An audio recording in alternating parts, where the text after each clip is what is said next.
Good morning students, welcome to my channel Splendid Homeschool. In today's video we are going to see how to make an organized kids study timetable. यह after school time table होगा। तो बच्चे जैसे 2:30 घर आ जाते हैं तो घर आने के बाद आप बच्चों को किस तरह से पढ़ा सकते हैं, स्पेशली स्मॉल किड्स को, उनके लिए ये टाइम टेबल बनाया गया है। यह टाइम टेबल मैंने अपने 7 साल की बेटी के लिए बनाया है। होपफुली ये आपके लिए भी वर्क करेगा। और जैसे बच्चे 2:30 स्कूल से आ जाते हैं तो स्कूल से आने के बाद आप 2:30 to 4 PM रिलैक्सिंग टाइम रख सकते हैं, जिसमें आप बच्चे से बात कर सकते हैं कि आज उसने पूरा दिन किस तरह से स्पेंड किया। और बच्चे इस टाइम ड्यूरेशन में खाना खाना, टीवी देखना या कोई गेम प्ले करना, ये सब कर सकते हैं। Then 4 to 5:30 first study session रखते हैं। इसमें मैं अपने बच्चे की डायरी चेक करती हूँ और अगर उसे कोई होमवर्क मिला है तो वो होमवर्क कंप्लीट कराती हूँ। Then 5:30 to 7 PM play time. जैसे बच्चे इस टाइम ड्यूरेशन में पार्क में जा सकते हैं, अपने फ्रेंड्स के साथ खेल सकते हैं, या घर पर कोई उसके फ्रेंड्स आ जाते हैं तो घर पर भी खेल सकते हैं। Then 7 to 8 PM hobby time है। जैसे कुछ बच्चे एक्स्ट्रा क्लासेस भी ज्वाइन करते हैं, या अबेकस क्लास करना हो या टाइकोंडो क्लास या कोई अदर हॉबी क्लासेज अगर ज्वाइन कर रखी हों तो वो भी कर सकते हैं। देन 8 to 9 PM मैं सेकंड स्टडी सेशन रखती हूँ। उसमें अपने बेटी को जो क्लास में चल रहा होता है वो सब करवाती हूँ, उसका रिवीजन करवाती हूँ। अदरवाइज़ कुछ एक्स्ट्रा चैप्टर्स भी पढ़ा देती हूँ ताकि वो क्लास से थोड़ा आगे चले और उसको ज़्यादा अच्छे से समझ में आए क्लास में चीज़ें। Then 9 to 9:30 PM reading time रखती हूँ। उसमें मैं उसको कुछ स्टोरी बुक्स रीड करवाती हूँ, जिसमें मैं उसकी स्टडी बड्डी बनकर उसके साथ रीड करती हूँ। जैसे कुछ पेजेस वो रीड करती है और कुछ मैं रीड करती हूँ। इस तरह से ये पूरा टाइम टेबल बनाया गया है। अगर आपको ये अच्छा लगता है तो आप इसको ज़रूर फॉलो करना। और यह आप अगर फर्स्ट सेकंड में बच्चा है तो उसके लिए आप 1 to 2 आवर्स का रख सकते हैं, और अगर बच्चा थर्ड फोर्थ फिफ्थ में है तो 2 to 3 आवर्स का रख सकते हैं।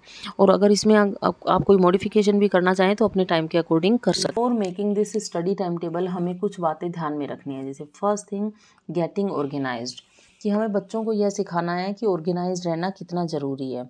आप बच्चों के साथ बैठकर स्टडी शेड्यूल बना सकते हैं और उन्हें ये समझाएं कि उन्हें कुछ डेडिकेटेड आवर्स ही पढ़ाई करनी है। और आप कुछ मंथली और वीकली लेसन प्लानिंग भी डिस्प्ले कर सकते हैं, ताकि बच्चे को यह पता चले कि उसे पूरे वीक में क्या करना है, क्या उसके टारगेट्स हैं। और उसको प्लानर बनाना सिखाएं और उनको ये बताएं कि ऑर्गेनाइज्ड रहना बहुत इम्पोर्टेंट है। और उन्हें कुछ ऑर्गेनाइजेशन के टिप्स भी फॉलो करने के लिए बोल सकते हैं। जैसे ऑर्गेनाइज्ड एरियाज जो होते हैं वो ज़्यादा बेटर होते हैं। आपको ये आइडिया रहता है कि आपको क्या करना है और क्या नहीं करना है।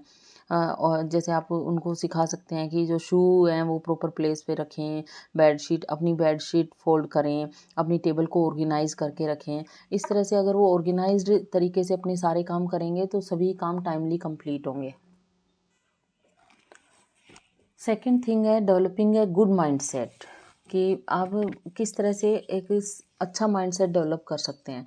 पढ़ाना शुरू करने से पहले ही बच्चे का मूड ख़राब ना किया जाए, बल्कि उसको अप्रिशिएट किया जाए। जो उसने एफ़र्ट्स लगाए हैं उनके लिए उसको अप्रिशिएट करना चाहिए। जैसे बच्चों को डांटना या उसकी पुरानी कमियों को याद दिलाना, ये सब अगर आप बोलते हैं तो बच्चे का मूड ख़राब होता है, जिससे उनका पढ़ने में मन नहीं लगेगा। तो इसलिए पढ़ाने बिठाने से पहले बच्चे को अप्रिशिएट करें कि आपने आज क्या क्या अच्छे काम किए हैं।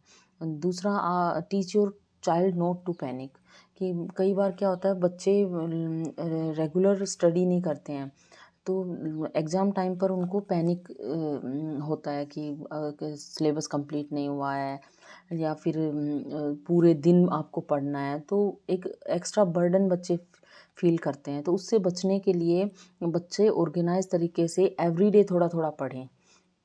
दूसरा, बच्चों के एफ़र्ट्स पर फोकस करना है, ना कि उनके ग्रेड्स पर।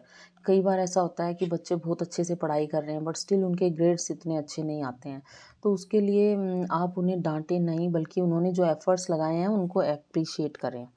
दूसरा, आप कुछ ऐसे रूल्स बना सकते हैं, जैसे no cell phone on dinner table. तो इससे बच्चे मोबाइल फ़ोन कम यूज़ करेंगे। अदरवाइज़ बहुत से बच्चे ऐसे होते हैं जो खाना तभी खाते हैं जब मोबाइल चल रहा हो। तो इन सब से बचें। तीसरा पॉइंट है make a perfect study space, कि एक परफेक्ट स्टडी स्पेस पे बैठें जहाँ जो डिस्ट्रैक्शन फ्री हो, जहाँ आसपास सबसे कम डिस्ट्रैक्शन हो, जहाँ pick a spot away from TV. और इसके अलावा आप बच्चे को ये बार बार ये ना बोलें पढ़ाई करो और आप खुद मोबाइल पर लगे हुए हैं, तो इससे बच्चे के सामने एक अच्छा एग्जाम्पल सेट नहीं होता है। दूसरा स्पेस, स्टडी स्पेस ऐसा होना चाहिए जहाँ प्लेंटी ऑफ लाइट हो और आप भी बच्चे के साथ बैठकर कुछ काम कर सकते हैं। जब आपको फोकस तरीके से काम करते हुए बच्चा देखता है तो वो खुद भी वैसे ही काम करने की कोशिश करता है। अगर आपको मेरी बनाई हुई वीडियोस पसंद आ रही हैं और यह कंटेंट आपके लिए यूज़फुल है तो प्लीज़ मेरे चैनल को लाइक शेयर एंड सब्सक्राइब ज़रूर करें।